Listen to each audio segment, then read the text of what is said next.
Okay. The mizmor that we're going to do this afternoon is, on the one hand, an easy mizmor and a difficult mizmor.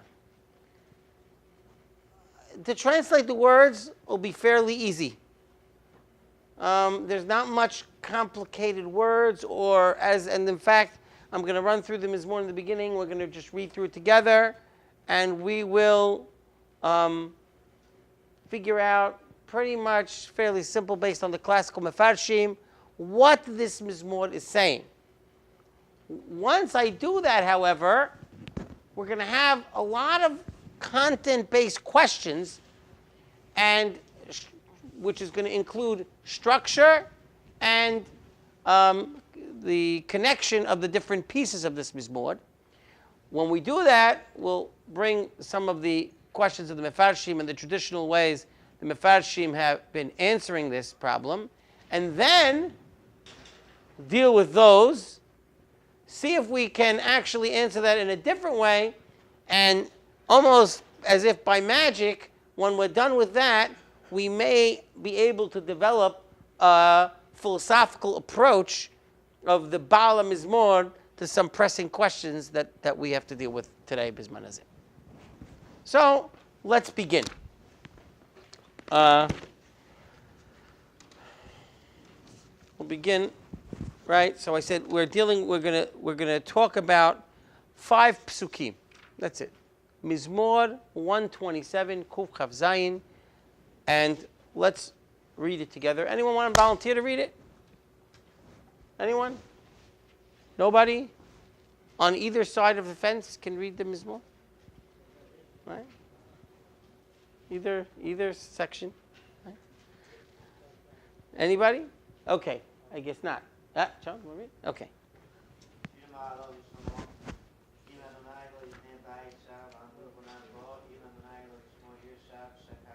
Okay, so again, as most mefarshim Shir Ma'alot Shlomo, this is a mizmor written not necessarily by Shlomo, but for Shlomo. That's most of the traditional mefarshim when they say Lishlomo, meaning for Shlomo. Very nice. Okay, so one thing I'll say, which is something that we're going to depart from the majority. The majority, the Radak brings 2 approaches. Actually, the Radak, brings 3 approaches to approaching this purpose of the Mizmor.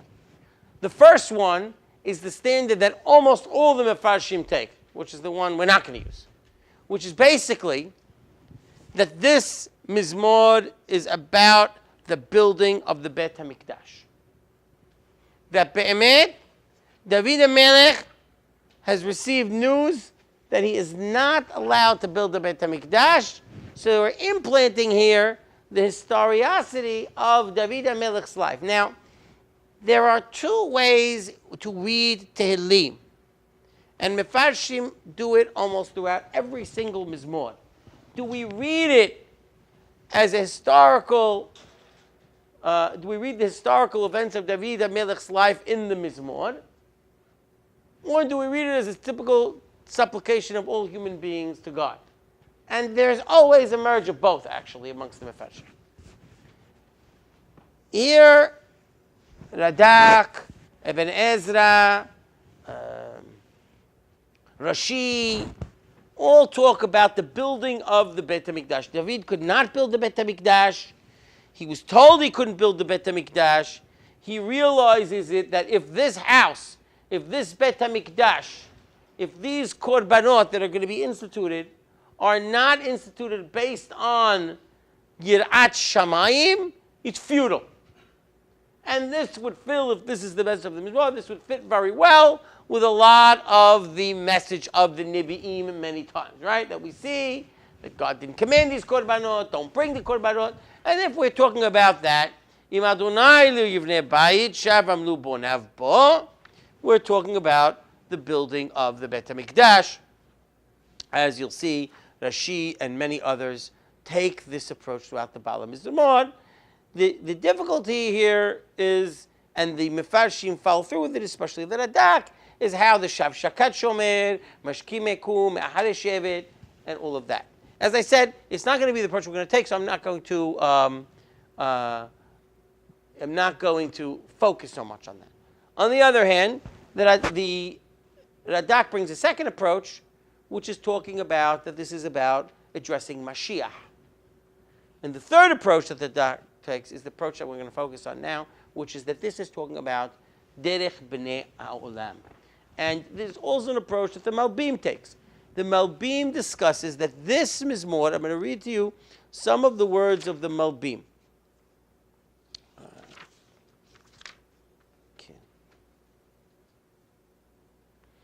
השיר הזה ושעריו נסמכו בכוונה שבראשון יבאר שבהשתדלות האדם אין מועיל כל מאומה. Now, I'm going to take issue with that, but this is what he's saying. But it's clear what he's saying is that this is not just a mizmor about, a specific mizmor about Shlomo HaMelech's building of the Beit HaMikdash, but a larger philosophical approach, and according to some, there is about 7 or 8 what we call mizmorei chokhmah, and this is one of them, that impart instead just a emotional outreach of man to God, but a lesson from the Baal HaMizmor to man himself. So he says the lesson is that hishtadlut adam en mo'il kol me'uma, rak hakol na'aseh v'nigmar b'atzat hashkaha elyona. No port to effort. Everything is done from hashkahat Hashem. ובסימן שהר זה יבאר מתי השתדלות מועיל. Right? In the next mizmor, when it is mu'il. So we first knock out hishtadlut. I'm going to try and show you that this mizmor is, I'm going to compact it all into this mizmor and say that it really is all in here. That it really is all in here when we're done. And hopefully you'll see that. But so that is this. So again, we're saying that Im Adonai lo yivne bayit, shav amlu bonav bo. If God doesn't build the house, there's no point. The builders will fail. Im Adonai lo yishmo ir, shav shakad shomer. The watchman is wasting his time. Now, it's interesting. Im Adonai lo yivne bayit. Bayit is what? One house. Shav amlu bonav bo, but there are many builders to one house. Im Adonai lo yishmor ir. Ir is many things, right? But you only have one watchman on the ir. So you're dealing with multifaceted buildings. The two examples of the building with one building, many builders, and the ir, many collective unit, but one shomer.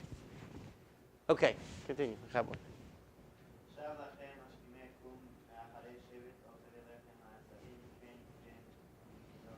Okay, so this is going to be the hard pasuk. So first of all, it seems to be continuing with the idea, but instead of any im, lis, if not, shav lachem, more of a statement. Mashkim ekum, those who awake early. Mehare shevet, those who go to sleep late.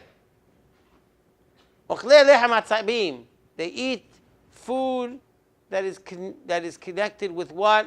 With anxiety. Ken yiten lidido shena. Now, these 4 words, you'll allow me to please skip at this very moment, because we're going to have to come back to that. Continue. Now, he says, the inheritance of God is a man's children. The reward is the fruits of his womb. So, all said, it's good to have a lot of kids. Kehaitzim, and not only that, we continue with this idea of let's have a lot of kids. Kehaitzim,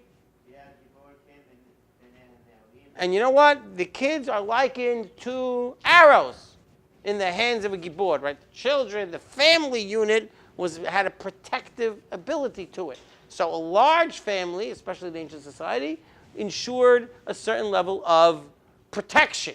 So, kehaitzim biyad gibor, ken b'nei ne'urim, and specifically the children of your youth, as opposed to the b'nei zikunim.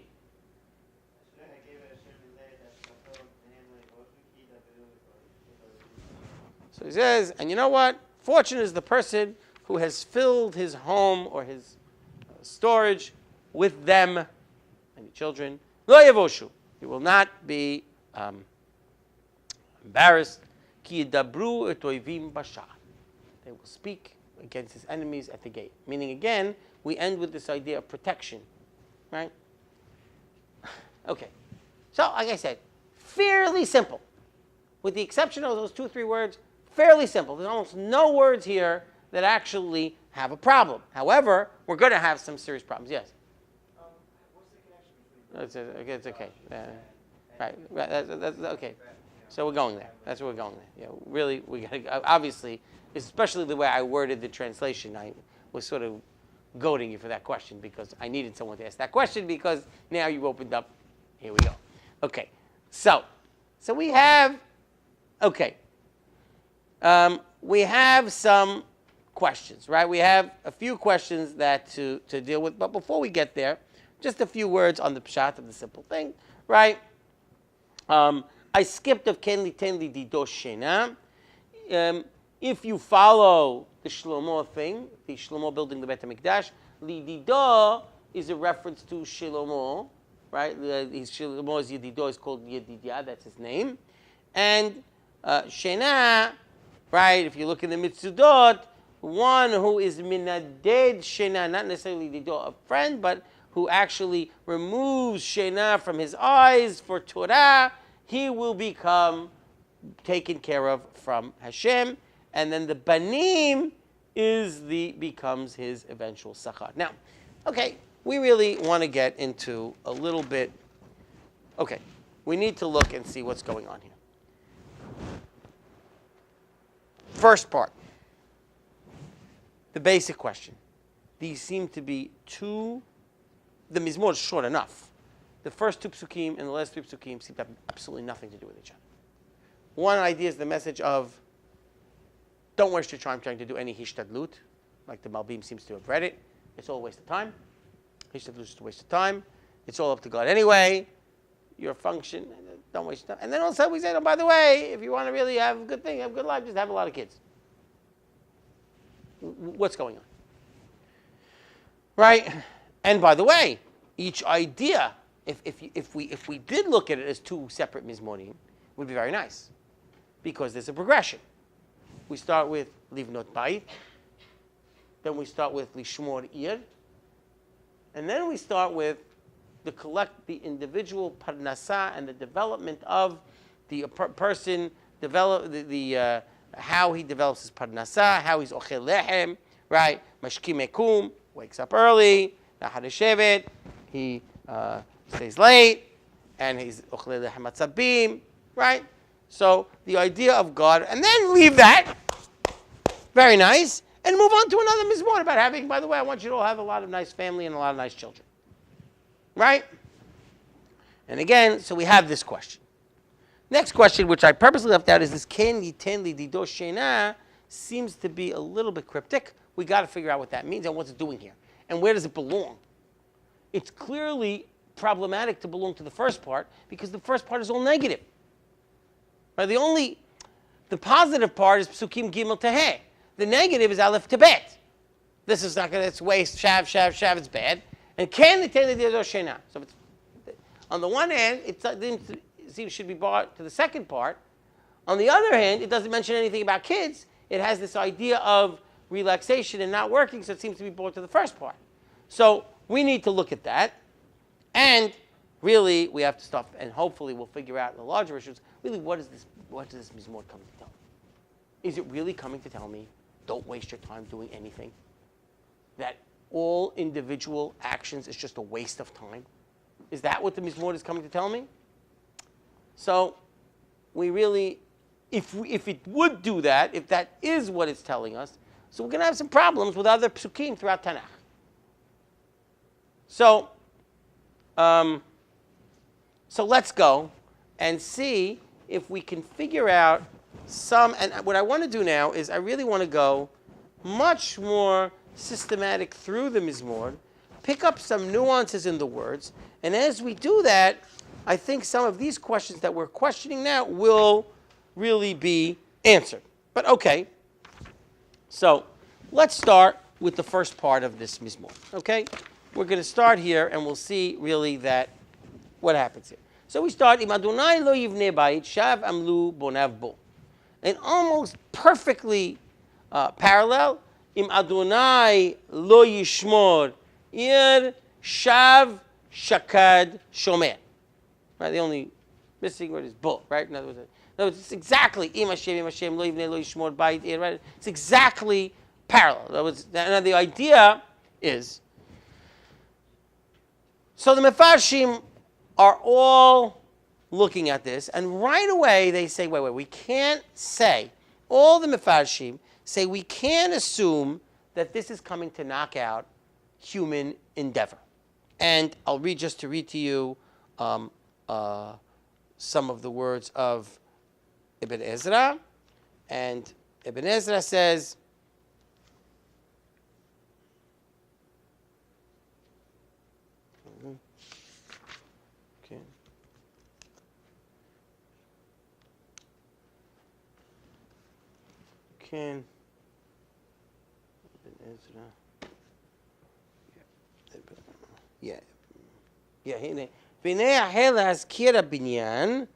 right? He started talking about the binyan, right? Right? That's what people need.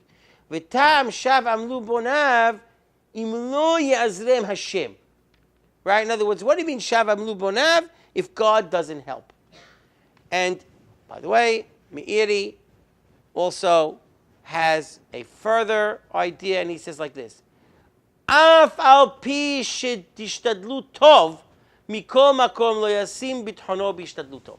So the Meiri has this idea right away. They're warning us, that saying that it's not telling us that hishtadlut is bad, and he almost uses the Kohi ve'otzim yadi paradigm here. That what is this mizmor coming to trying to knock out? It's not trying to knock out, don't do any effort, but don't rely on that effort. So the idea of, right, Kohi ve'otzim yadi asalita haylazeh, that paradigm, that way of thinking, that idea of, if you don't take credit for it, don't trust in that, don't rely on that, but of course we're not telling you not to do any work. Right? And he goes on, we don't praise laziness, we don't praise someone who goes back, hishtadlut is good, and we have plenty of proofs from the psukim. By the way, just some parenthetical proofs of these is that in all of these three, right? In all of these three, you have parnasa yaseh adam lefa'olo la'oto ade arev, right? In Shmirat Ha'ir, right, we have the famous chapter in Yehezkel Lamed Gimel that talks about the job, even though it's a mashal, even though it's a metaphor, but it talks about the serious job of the Shomer Ir, that he has to take his job very seriously. And in fact, if he's negligent in that job, if he allows people to be hurt because of his negligence in that job, he's liable to death because he caused people to die. So the idea of a sofer in Yehezkel is very serious. Shomer Ir is very important, right? And the idea of building a home, right, is that, as we're told, even the book of Kohelet, which seems to actually attribute the most futility to human action, right? Even the book of Kohelet tells us that בעשלתיים יימח המקרה, ובשפלות ידיים ידלוף הבית. Through slothfulness, the ceiling sags. Through lazy hands, the house caves in. So you have to build a house. You have human ingenuity. You better exert effort. So the idea of Tanakh, in all of these examples, saying, don't do anything and let God do it, is clearly problematic. Right? No. So it's a waste of time, right? So we need to understand, so the Meiri and others are right away saying that that's not the message, that the message is not knocking out hishtadlut. The message is, of course, that we have to trust God and do our work. The problem is is that doesn't seem to be what the Mizmor is saying. If you read the Mizmor, it's not what it's saying. It says, if God doesn't build the house, you're wasting your time. You're wasting your time. Don't do it. So it doesn't say you do it, and if God will, and if you're worthy, and you have to don't trust it, and God trust Hashem. It doesn't say that. Could have said that. It didn't say that. So we'll see what happens. Now, if you move on to Pasuk Bet, there's a difference here. Right? So there's some differences and some similarities. One obvious difference is no t'nai here, no im, and then no if-then clause here, right? By the way, also shav lachem, the Baal Mizmor is now refocusing. He's no longer talking in third person. He's talking as we shifted now to second person. There's a more pointed direction here, and it's not and being that there's no if clause, I'm telling you, you're wasting your time. Makes the question a little more poignant now. This is a waste of time to work. Okay? And it is also more developed because the first pasuk has two parts, right? The bayit and the iyad. Each one is a builder of a house and shomer iyad. Each one is one thing. Here, the third part, which is really about parnasah, is much more elaborate. We don't just talk about the one who supports his family. We talk about in much more detail. Right? We're talking about the rigmarole, the very detail of his work. But there is definitely still a continuity here. The word shav is very important, and we definitely see a progression. And so we have to figure out, and so therefore, you can't divorce Pasuk Bet from Pasuk Aleph. It's clearly a unit. We just have to pick up on why there are these subtle differences in the Pasuk and what's changing.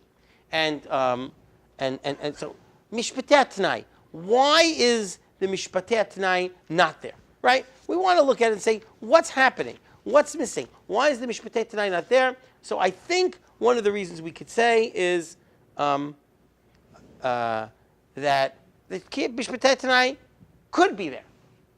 Meaning, we can assume, and very often we do assume, in poetic literature of Tanakh, is what happens is that there's a missing piece, right?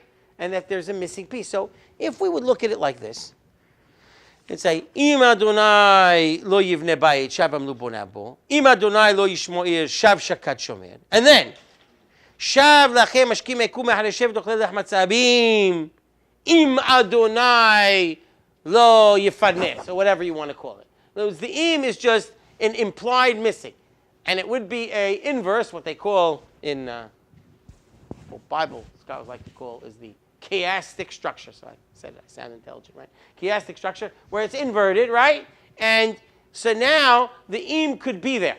Now, why would it be missing? Simply, one reason why it could be missing is because it would be too many words. If you look at the symmetry, there's practically an exact amount of words in the exact three parts, right? So the im, but because Pasuk Bet is more elaborate, more extended, we can't put the im clause in there because the im clause would ruin the symmetry. Okay, so what would be the point? What would be the point of that im clause? Why reverse the order? Why not have it that way? Because when you inverse the order, very often it sets the idea that it's over. We've now finished this first part of what we're talking about. So I'll give you an example. Peh lahem v'lo yidaberu, enayim lahem v'lo yir'u, oznayim lahem v'lo yishma'u, af lahem v'lo yirhun, yedehem v'lo yimishun, raglehem v'lo yalechu, lo yehegu bigronam. So, in every one of these, the limb is mentioned first, and the action is mentioned second. The last one, we flip it, lo yehegu bigronam. Topic over. Right? Yireh Adonai haleluhu, kol zereh Yaakov kabeduhu, v'gulu mimenu kol zereh Yisrael. Again, Yireh Hashem, kol zereh Yaakov, the people, then the action, we flip it and we say, Guru Menu, the action, because Israel, it ends. It's very possible that the Bala Mizmor is teaching me something, that at this moment, something is ending. The piece is ending here. And we'll see why that's going to be important. But the piece now, the discussion is over. And there is, we're turning this idea of what the three components are now ended, literally before we get to Kenli Te'ini Didoshena. And we now have this idea of that is why the if clause seems to be missing, but if we would put it at the end to indicate it is now finished. And in the next question is why so many pe'ulot here? Why three actions? I think that, and this is something I'm going to use a little of my own, I think really if we look at this, while all three are relevant to human endeavor, the builder of the house, the watchman of the city, and Pasuk Bet, the person who's striving for Parnasah. In reality, it's almost as if Pasuk Aleph is a metaphor, is a mashal, and Pasuk Bet is the nimshal. What do I mean? I tell you, if God doesn't build a house, it's a waste of time. The builders are wasting their time. What am I trying to tell you? Am I trying to tell you a specific incident just about a house? Now, it applies to a house. It's not a total metaphor. It applies to the house builders. But am I trying to tell you that? No. I'm trying to tell you your entire human endeavor in life. Similar to the watchman. You know, how many people build a house? You build a house once in your life, twice in your life. Some build many houses, whatever. But it happens, right? That's something. Certainly the watchman of a city, it applies to, or it appeals to, really only city dwellers. It appeals to only few people amongst the city dwellers that are watching that run the government. Most people don't even know where the watchman is, right? A police force. Most people don't even care, right? It's a unique, specific incident. Now, it's true in and of itself, so it's not purely metaphorical, but it's a partial metaphor. The reality, the real nimshal of all of this comes where? In Pasuk Bet. That's where, oh, by the way, I'm going to tell you what this all means. You, every one of you in your lives, you are wasting your time. You're waking up early in the morning, going to sleep late. You're wasting your time by all of this extra effort. So, I think here that the second pasuk, which is Parnasah, is really the crescendo of the first pasuk. That he's starting to give me a semi-mashal and then explaining it what he really wants to go with it in Pasuk Bet. And so therefore, there's a much more elaborate, because that's what's really talking to your life. Your mashkimekum, your ma'hareshevet, your ochle lechamat zabim. This is what you do, right? You may not be building homes, right? But this is what you do. This is what everybody does. So I created an idea, and I now turn it into this idea of ochle lechamat. Now, very good. So I think we look Pasukim Aleph and Bet are starting to make sense, but we still haven't figured out the real message here. And then comes those famous four words. Ken yiten lidido shena. Here is where the Mefarshim start getting perplexed. And, the classic Mefarshim, Radak, Meiri, they're looking and they say Ken. Ken means, so, interesting, Meiri. Meiri says like this. Ken, so it means Ken yiten lidido shena. You know what? He says the Meiri, you know what's going to happen? All these people are going to work so hard, right? The Bonei Bayit, and the Shomer Ir, and the Mahareshevet, the Meshkimekum, Mahareshevet, and guess what? They're going to get all of this wealth. And what's going to happen? Ken. The Ken means all of that is gathered. You know what's going to be? Yiten lidido. God's going to give it to his Yedid. B'shena. With calm and minuha. He's not going to have to do anything for it. That's the Perush of the Meiri. This Perush is problematic. Anyone want to throw out some problems with this Perush? Come at me. Doesn't seem fair. Okay. Well, we're assuming now, we have to make this assumption, and I'm going to introduce it now, and I'm going to base on this assumption throughout, that we're talking about good guys, bad guys, right? In other words, we're assuming now that it's the bad guys and that do this, and let's make that assumption in the Meiri, and we're going to see that the worthy people and the unworthy people.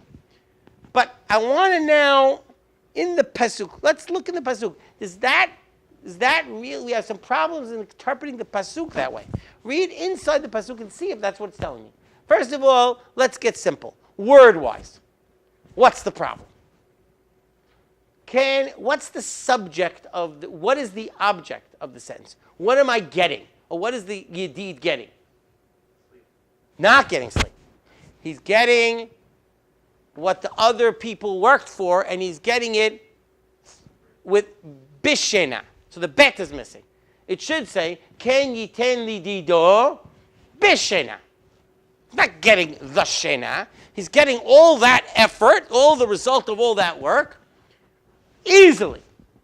Doesn't say bishena. Second, which is probably, that's a word problem. Second, which is a few bigger problems. One, you just told me it's shav. So therefore, there's no result. So therefore, there is no benefit. You use the word shav. So on two levels. One, the Balaam is more never actually mentioned that there's any result for the Meiri to invent it, for it to be passed over to his Yedid. It's not there. And not only that, it seems explicit that it's not there because the Balaam word says it's shav. It's futile. It's not going to mean anything. Right, so shav lachem only for you because you're going to lose it and it's going to go to somebody else. Right, that could be a potential answer for the Meiri. Now, the other problem, which is a bigger problem, which is the theological problem, which is, so based on this, let's now think about it. So the Yedid is what? The Yedid gets his things that the other guy worked for, and it's given to him bishena, bimnuha. So what do we come back to? We come back to our theological problem that there's no point to work. The very problem that the Meiri didn't want to go. The Meiri himself was focused on that's not. Well, if you analyze it the way he did it, you have no choice but to say that the Mashkimei Kum are not getting anything. Why? Because it's going to pass on to the Yedid, and the Yedid is getting it what? Bishena. Bishena would imply no work. Now, the Meiri himself sees this problem, deals with it in two ways. One, by going on a very elaborate discussion on what I just read to you to say, no, hishtadlut's important, don't think that. But okay, it doesn't perfect what's yotzeh from his interpretation of the Psukim. What extracts from the interpretation of the Psukim, it doesn't fix that. And second, right, the way he does it is the Meiri does he does like a, what I meant is balanced hishtadlut. We're going to see this. You have to have some. Shena doesn't mean no hishtadlut. It means a little bit, but not as much as the other guys were doing. Okay, that's an answer, but it's difficult. The Dat Mikra comes with another interpretation to these four words. But again, he agrees that Shena means sleep. By the way, that's one thing that we seem to be, that everyone seems to agree, that Shena here, even though it's with an aleph, it means sleep. Okay? Shena.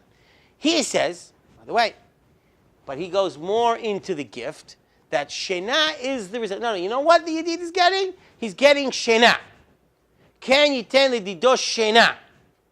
Right? It says that all these people work hard, but the Yedid, what is he going to get? He's going to get a relaxed, chilled out life. Okay. That's the gift. So, all right. Very nice. He solves a lot of the problems that we mentioned before.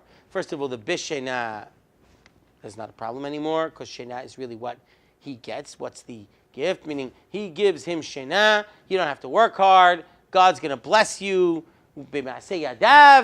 And you're now not going to have any problems. Okay, great. Very nice. The problem here is that a value in Tanakh? right? Is rest, sleep, lack of effort, something that the Tanakh values that God is going to give us as a gift. Well, you have to now look at that, right? Huh?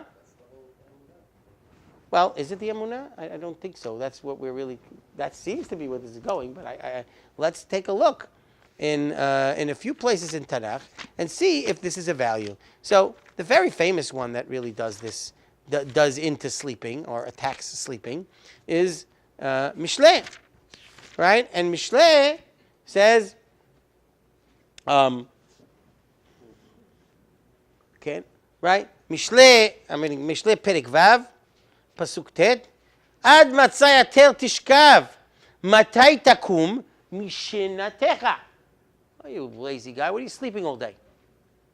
Doesn't seem to be that the concept of emunah is to sleep, right? So, right, and elsewhere, al tehav shena petivaresh, don't love sleep because you're going to become a pauper. Yet, here, ken liten lido shena, shena is good, it's a gift from God. So, this Perush has its problems as well. The Daf Mikra sees that and answers it and says, oh, I know that, but you know what? We're going to make a ukimta, we're going to make a haluk. Mishlei is talking about no effort. And Tehilim is talking about some effort. So the Shena here is a little Shena. The Shena there, so this guy sleeps 8 hours a night. That's beautiful. The other guy sleeps 15 hours a night. That's bad. Right? So there's good Shena, there's bad Shena. Right? And that's how he answers it. There's some difficulties. One, that's obviously difficult. And second, according to this, we have a new concept in the Mizmor, according to this Perush. Without us realizing it, he just introduced a new value or a new haluk. Meaning, what is Pasuk Bet talking about? It's not talking about hishtadlut versus relying on Hashem. It's talking about how much hishtadlut I should have to put in. How much relaxation is good and how much is not. Can you tell me to do shena? A little shena, not a lot of shena. And it's a gift that God's going to give me that I should be able to rest. This has nothing to do, or very little to do, with what the first pasuk is talking about, which is what I'm waiting to hear, is, am I supposed to rely on God or not? So that becomes a little bit of a problem to this Perush as well. Meaning the sin in Aleph is not that I'm doing too much work, but not relying on Hashem. But now in Bet, we're talking about how much work I should do. So, some scholars look into say that you're misreading the word Shena altogether. It has nothing to do with sleep. That Shena is, and we'll try and find usages elsewhere in Tanakh, right? That Shena means something else. It really doesn't mean sleep, but it means a growth or a glorification or a kavod or a hod or to be glorified. It means a blessing. And what happens here, and we have to prove this. So let's take a look in a few examples. If you go to Mishlei Perek He, Pasuk Tet. Right? Actually, I'll start from Pasuk Het. Harhek me'aleh darkecha, ve'al tikra v'petach petah. Basically, to run away from the wayward woman, right? Why? Pentiten laharim hodecha. You will give to others your glory. Ushnotecha la'achzari. Huh? What? Yeah. Ushnotecha la'achzari. If you say, now it's usually translated, and I'm sure it's translated here, and your years to an achzari. What does that have to do with anything? Right? Pentiten laharim hodecha ushnotecha. How are you giving away your years? So if shnotecha here is from not year, but as we're saying, then it would be perfect. Similarly, if that doesn't work for you, Mishlei Yod Daled, Yod Zayin, Ketzer Apayim. No, I don't want to do that one. I'm sorry. Not that. I'm sorry. Kohelet Het Aleph. Kohelet Het Aleph. This is a good one. Right. I'm just limiting which ones I'm going to quote because time's running out.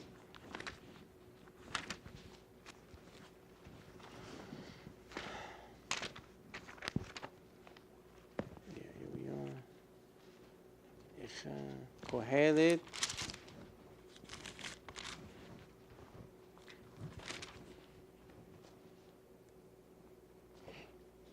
Hokmat Adam Ta'ir Panav. Now here. Ve'oz Panav Yishuneh. With the Aleph. So what does that mean? Hokmat Adam Ta'ir Panav. Ve'oz Panav Yishuneh. So we would assume that the Yishuneh and the Ta'ir are parallels. They would mean the same thing. Meaning it would be glorified. It would be risen. Okay. So one or two other examples, just to try and see if we are, if we have that. In other words, in Melachim Bet, at the end of Melachim Bet, we're talked about that Evil Mirodach took Yehoiachin out of jail, and it says, "V'shina et bigdei kil'o." V'shina et bigdei kil'o. Many times it's offered as he changed it. But what does that mean? He changed his bigdei kil'o, meaning he gave him different bigdei kele. V'shina et bigdei kil'o doesn't mean, it just means he changed it changed his incarcerated clothing. So it means he gave him a different uniform. Elama, you have to talk about what? It was some form of an upgrade, of a glorifying, of raising it up better. V'shina, he changed his clothing. I'm sorry, he didn't change his clothing. He upgraded his clothing, not just changed it. So if that's the case, it's more of a glorification. And one last one, in Daniel, that's told that the fourth Malchut, Teve Bara, Di Tishne Min Kol Malchivata. The fourth Malchut is going to be different. It's not going to be different. It's going to be greater. Di Tishne. It's going to be more glorified. So if this is that, what all these psukim mean, okay, that it doesn't mean change, but it means a greater. Let's go back. Ken yiten lidido shena. Meaning what? Hashem is going to give to his yedid what? Hatzlaha. Greatness. Oh, okay. Now this mizmor is coming to take shape. Why? All these guys that do all this work, they're wasting their time. But liyedido, he's going to give what? Not sleep, not menuha. What's he going to give? Hatzlaha. Meaning, all the actions that I just told you are a waste of time. When it comes to the yedid, they will bear fruit. So, everything that the Mefarshim were perplexed by, and they kept saying, it can't be what this Mizmor is saying, that there's no purpose to effort, but they just didn't know what were they doing with the psukim, and they said one thing, but their interpretive method led me to a different conclusion. Now, if this is what the word means, it's perfect. Can you tell me that after I've told you that all these things lead to nothing, but Hashem will give Hatzlaha to his Yedid because all of these things will mean something. Now, if that's the case, if that is the case, and the can is not a result like the Ma'edi says. It's rather the efforts that you work and that I just told you was wasting your time. No, it's not going to waste your time. So now we've seemed to answer our theological problem. The words seem to connect a lot better. And not only that, this line seems to be a turning point in the Mizmor. Now count the words. Just let you know, the part before is 27 words, part after is 26 words. It's almost perfectly symmetrical, and these 4 words are smack in the middle. If you count them, you'll find that this statement seems to be the midpoint of the Mizmor. This statement seems to actually be a turning point of the Mizmor. Okay. Now, how do I know that? Because I flip into Hatzlaha. And I flip into the ultimate Hatzlaha. Right? So far, my Hatzlaha has been what? So far, my Hatzlaha has been, just one second. So far, my Hatzlaha has been, I got, the lack of Hatzlaha is measured in what? Building a house, having security, and having parnasa. Now, and therefore, what we would have expected now is to say, okay, if I want to inverse that, then the next psukim is saying, the good guy is Kenya Tenya do Hatzlaha. And how? When he builds a house, it'll work. When he's Shomer D'Shtir, it's going to work. When he now has parnasa, he's going to make money. But that's what I expect to happen. It's not what happens. It's almost a progression into banim. And I'll get to there in a second. Yeah.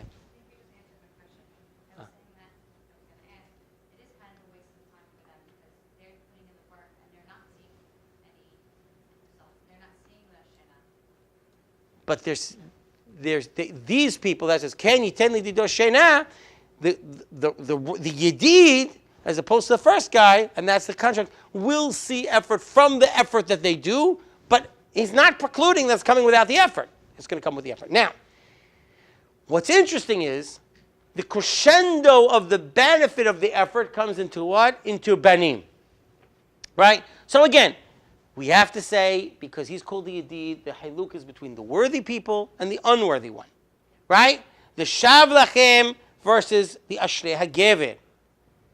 Now, why now shift to Banim? It would be my assertion to say that the Banim is the ultimate gift. It's the ultimate benefit of the efforts.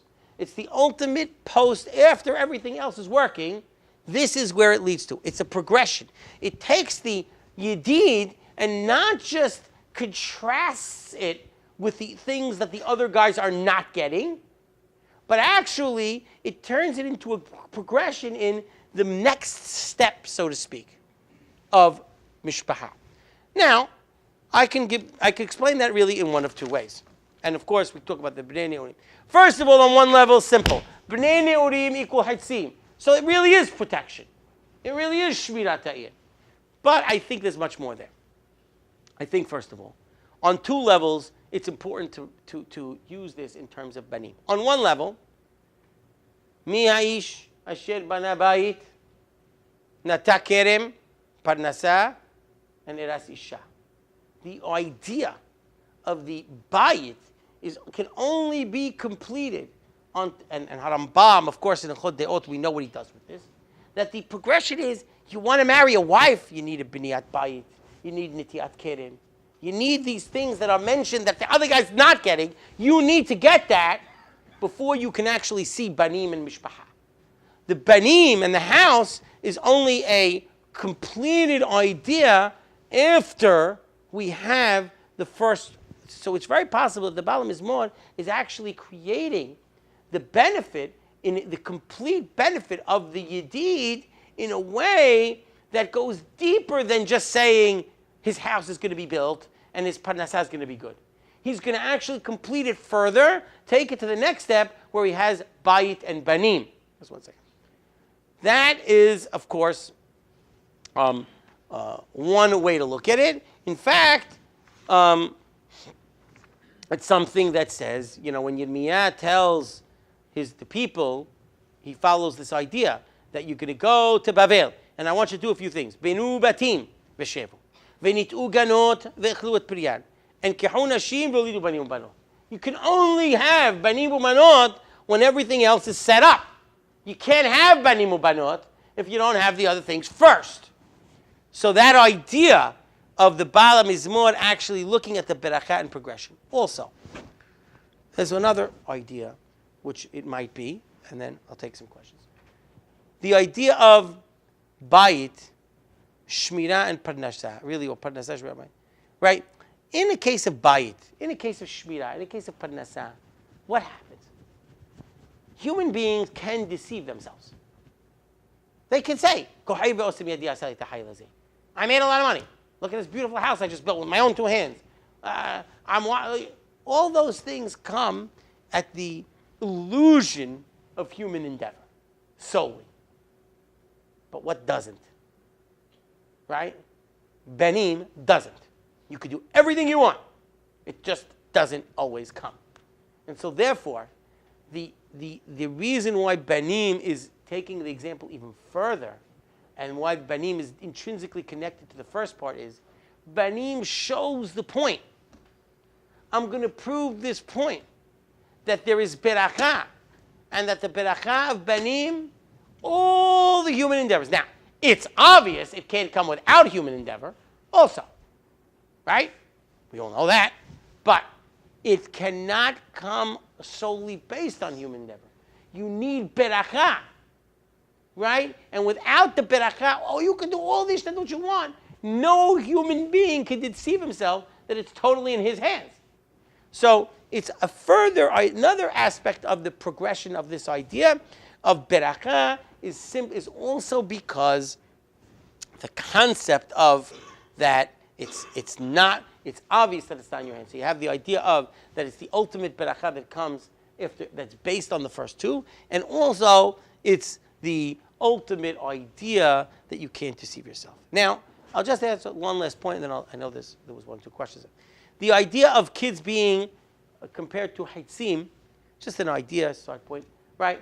So mefashim, on the one hand, it's practical because the family unit was the security unit in the ancient and the work unit, and if you had a large family, you secured yourself, right? We see that with Yaakov. He seems to be protected from Bnei Lavan, right? That's that clan, right? And we also see that, so that was a protective unit. The large family was protected. Now, of course, the large family needed to be supported, but it supported itself. The small family, the individual, the one without any family, he was usually what? He was usually given into the most vulnerable situations. Hazal later come and say, no, that when in the time of Hazal, things changed already. Structured societies changed. And so therefore, Hazal look at it as totally different. Hazal look at it as almost they talk about this as a study partner, as an avu ben, learning together and impacting each other and creating an impact on each other, and the father impacting the son and teaching the son, meaning in that metaphor of the hetz, it's not so much security, but it's almost as if the elderly father is limited into where he can go, right? But through the teachings of his child, that child could expand and go much further. So it's like the keshet and the hetz. The keshet is actually what creates the movement, but it's the hetz that gets there. So the impact of the child being impacted from the father, but being a hetz flying further. So that idea that Hazal represent. This idea, modern secular thinkers actually took this mizmor and flipped it the opposite way. Why? And you can see this more. That, the opposite of what the mizmor intended, almost the negative. Oh, the hetz just leaves and never comes back, right? Just abandoned.